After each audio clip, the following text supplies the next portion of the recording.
Radio Sucesos 101.7 FM presenta su noticiero Sucesos con Milton Pérez y Verónica Larrea. Un periodismo libre para una democracia plena. Los hechos y las opiniones de los sucesos que marcan nuestro tiempo.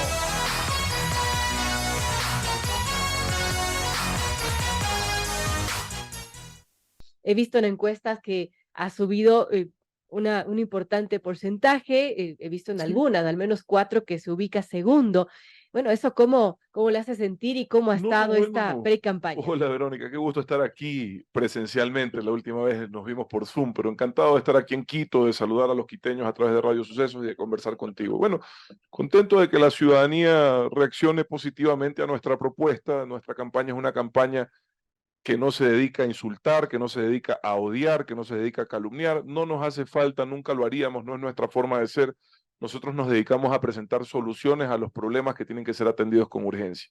Sí me apena, le digo, que los demás candidatos se dediquen al otro, sobre todo los más jóvenes, porque de los que ya están en política hace años yo no esperaba nada distinto, eso es lo único que saben hacer. Pero los más jóvenes yo esperaba que aprovechen esta oportunidad para cambiar la política, para dejar o lograr que la política deje de ser una cloaca, ¿no? Pero bueno, parece que no les interesa seguir con lo mismo. Me lamento esa oportunidad desaprovechada de hacer de la política un espacio de propuestas, de soluciones, de mirar con optimismo el futuro del país y no dedicarnos a ver cómo bajamos a los demás.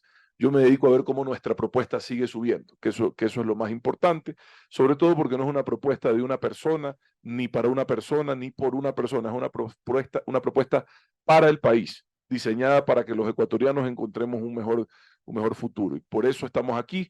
Si las cosas estarían bien, créeme, Verónica, me quedaría tranquilo en mi casa. Desgraciadamente no es el caso y sentimos la obligación de armar este proyecto, sumando a gente con preparación, con capacidad, con honestidad, para impulsar al Ecuador en el sentido correcto.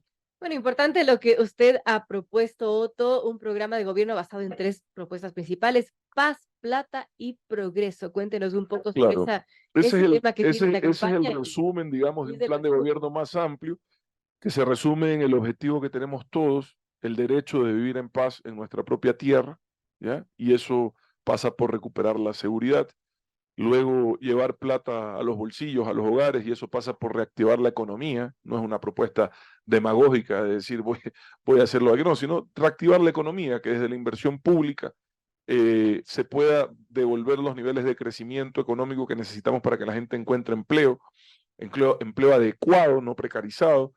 Y progreso tiene que ver con que el gasto social, la inversión social que hace el Ecuador llegue a quienes más lo necesitan, para que la educación sea pública de calidad, la salud sea de calidad, para que las transferencias monetarias directas, los bonos, lleguen a quien realmente le está pasando mal, a quien está en situación de vulnerabilidad, para que no falte medicinas en los hospitales. Creo que es un proyecto que lo que propone es recuperar todo lo que está mal, es decir, en infraestructura pública, sanitaria, vial, hospitalaria, y trabajar para que esa inversión pública reactive una economía y al mismo tiempo tener un plan concreto, que lo tenemos en seguridad, de control de cárceles, control de armas, respaldo al sistema judicial, creación de la unidad antiextorsión, que creemos que es fundamental para respaldar el trabajo que ya hace la UNACE, pero que se está quedando corta por cómo ha crecido el delito de secuestro y extorsión.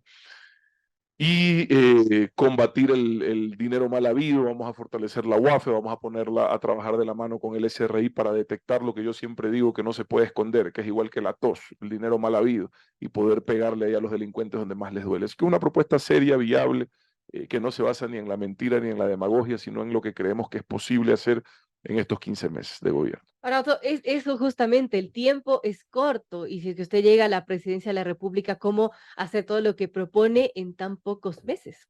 Mire, el tiempo es corto, sí, para hacer cosas tan importantes.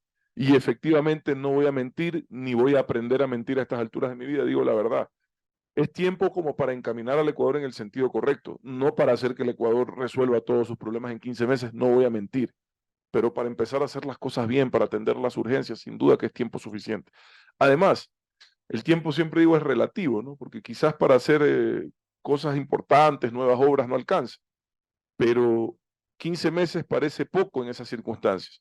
Pero para una familia que está pensando en migrar porque no encuentra oportunidades en el Ecuador, para una señora que no puede abrir su tienda porque sabe que si la abre mañana la van a extorsionar, Cada día cuenta, Verónica, esas personas no tienen tiempo que perder y nuestra intención es actuar con sentido de urgencia y con capacidad de acción, nada más.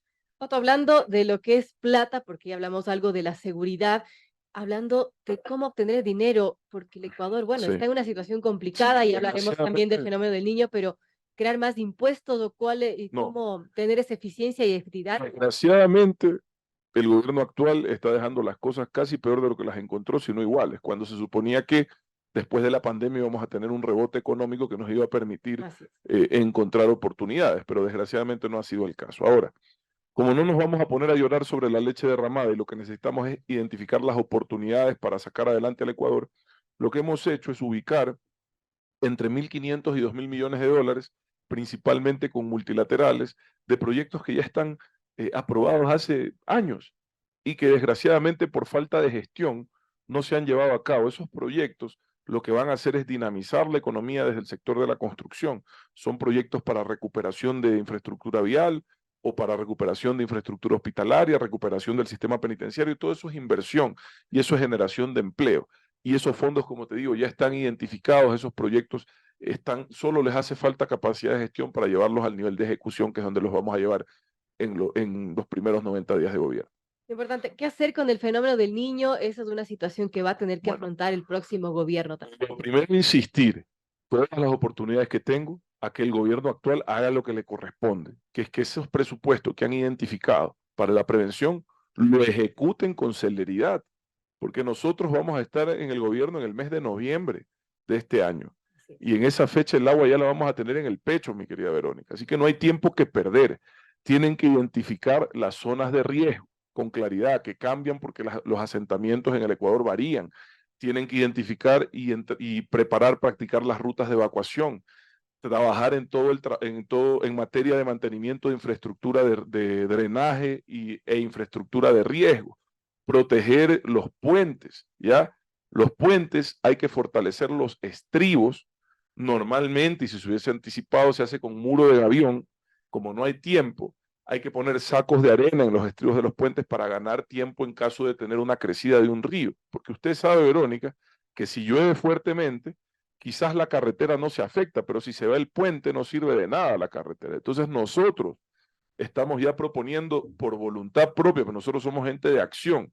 Ya estamos llegando con ayudas humanitarias a las zonas afectadas. Hoy Manabí, sobre todo al norte, ha amanecido con problemas. Esmeraldas también ya está teniendo problemas. Estamos haciendo llegar dentro de nuestras posibilidades la ayuda humanitaria, pero vamos a empezar también a identificar los puentes más vulnerables para hacer llegar los sacos de arena y quizás con la comunidad poderlos instalar, porque como te repito, uno de los principales problemas es el vial. Si el gobierno no va a actuar y yo no me voy a quedar esperando, tenemos que nosotros tomar acción. Y luego, como te decía, la creación de los refugios, la identificación de los alimentos para los ciudadanos que van a estar por meses en esa situación de vulnerabilidad, poderlos atender adecuadamente. Luego, la reactivación económica. Lo primero y más probable es que tengamos que pasar una ley para que no se le puedan ejecutar las hipotecas y los créditos a quienes pierdan todo en el fenómeno del niño. Porque eso no se puede repetir. Eso fue lo que pasó en el 98 y es un error garrafal. El Estado tiene que proteger a quienes han perdido todo a nivel agrícola, a nivel de sus casas, y poderles permitir que se puedan recuperar. Y ahí vamos a estar acompañando a esos ciudadanos sin duda.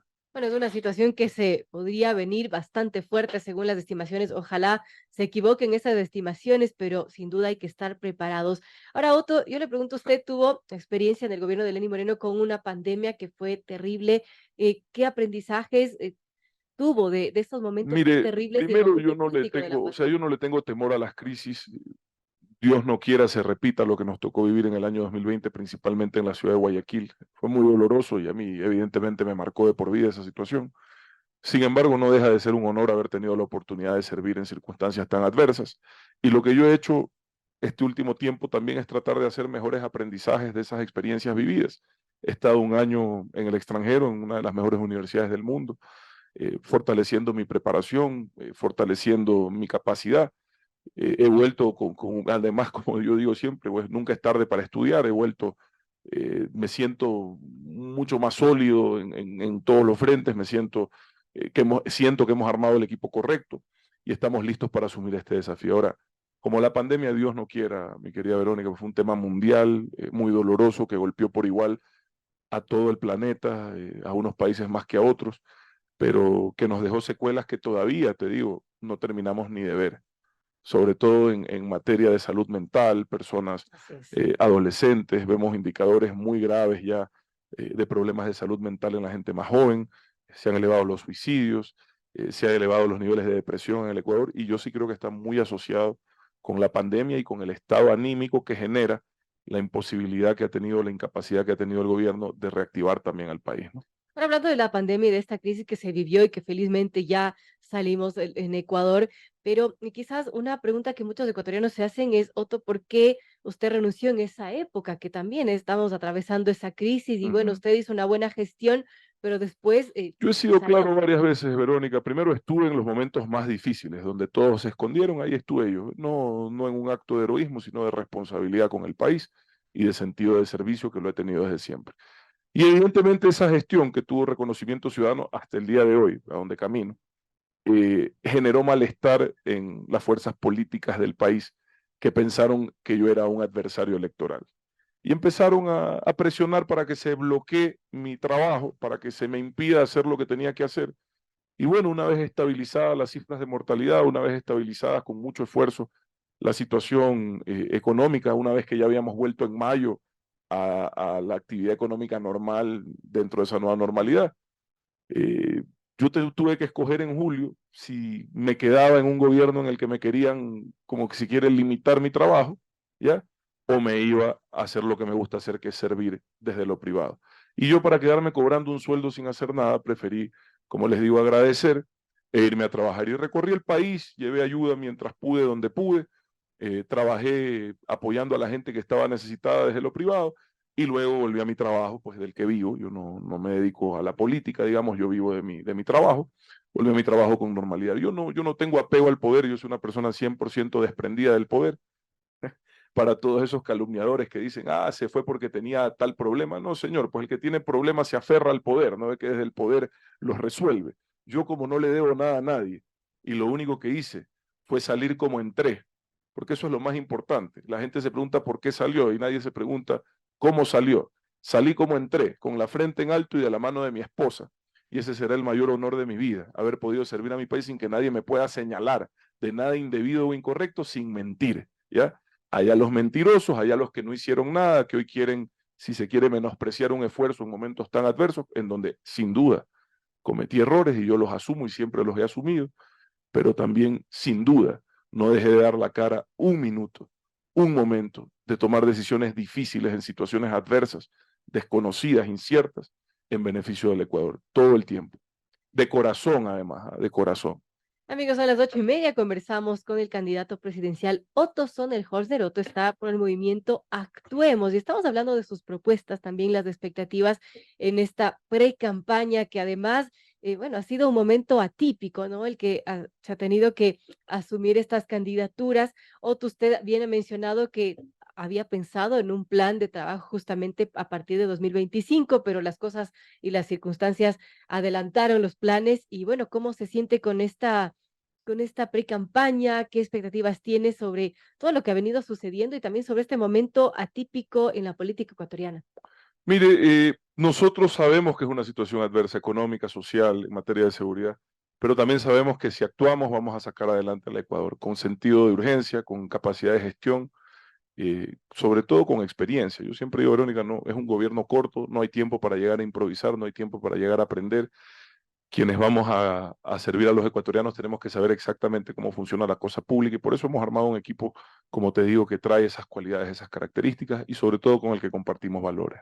Un tema complejo también en nuestro país ha sido llegar a acuerdos, entablar diálogos, consensos.